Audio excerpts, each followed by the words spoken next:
Hey guys, and welcome back for another video. I hope you guys have been enjoying Path of Fire as much as I have. And if you've been playing for a little while, then you've probably noticed that people are riding around on a mount they didn't mention back at that release trailer. So for this video, I'd like to talk about the Griffon Mount, as well as how to get started if you haven't already. I've seen a lot of people in the community talking about how this game is now ruined because this Griffon Mount has been added. Now that we can fly, oh no, what are we gonna do? And to that I would just say, I don't think that the Griffon Mount really brings anything to the table that we can already basically do by other means, and some of which we've been able to do since launch. I mean, the mount definitely flies far and fast and does some pretty cool stuff once you get all the masteries unlocked, but we have a waypoint system in game, so I mean, flying somewhere really fast doesn't matter all that much. And it's not like it really detracts from any of the other mounts. I mean, we already have a few mounts that are pretty similar to one another, as the Jackal and Raptor can do a little leap forward. I'd say the Raptor's a little bit better at gaining altitude during the jump, but I mean, essentially it's the same ability. The wing flap from the Griffon can get you a little bit of air, and that will allow you to make some jumps with the Griffon that you would otherwise have to switch out for the Springer, but the Springer can still jump way higher than the Griffon's wing flap can get it, so I guess I just don't know what everyone's complaining about. Anyway guys, after all that, if you'd still like to unlock this for your account because you're a rebel just like me, then let's go ahead and tell you everything you need to get started. First, you're going to need to complete the Path of Fire storyline before you can even unlock this. Also, you're going to need 250 gold for some items that you'll need for the Griffon collection that you can only get from heart vendors. So if you've already completed those hearts a few times, as they are repeatable throughout the expansion, and you're tired of them and you don't want to anymore, terrible news, you're going to have to do them again, or at least some of them again, to unlock a few of these items. You'll need 10 items in total to complete this, and each item costs 25 gold, thus the 250 gold price tag. So if you got the 250 gold to spare and you've just completed the Path of Fire storyline, then head over to the domain of Vabi at the Vitendi Academy waypoint. Head south from the waypoint until you dead end at a path and take that path east. You may encounter some enemies on this route, but that's usually why I take the Jackal, so I can just sort of teleport through them.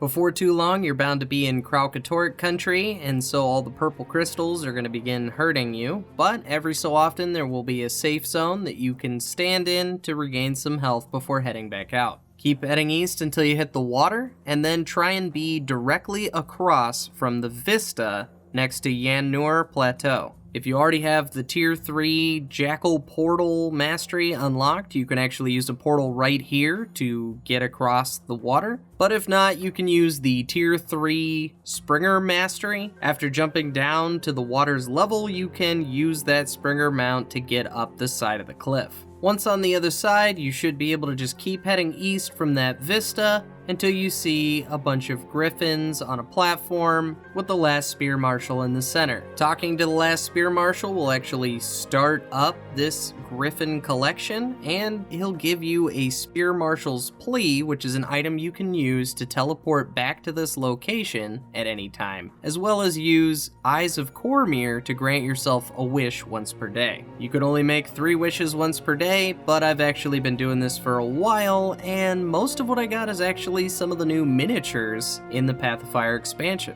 I can't really say if these miniatures will ever be worth anything, but if you'd like to unlock a few for your account, this is a nice little side bonus. Also, if you look around you, you should see a bunch of Griffons, and just by going up and pressing F, you should be able to start flying on one right away. Now, if you should ever dismount, obviously, you won't be able to remount on the Griffon, but I think it's nice that they have a few Griffons laying around here to kind of help you understand why you might want this in the first place, or unfortunately for some of us, it just made it impossible to not have. There are several roosts around all of the maps in Path of Fire that will allow you to grab a griffin in an area other than this map, and you can actually use this to cheese a couple of the parts of the game, and this is probably where most people's complaints come from. But most conveniently, at least for me, was the ability to use these roosts to find other griffin eggs I needed in the collection to actually unlock this for my account, so I could begin spending the mastery points on my griffin.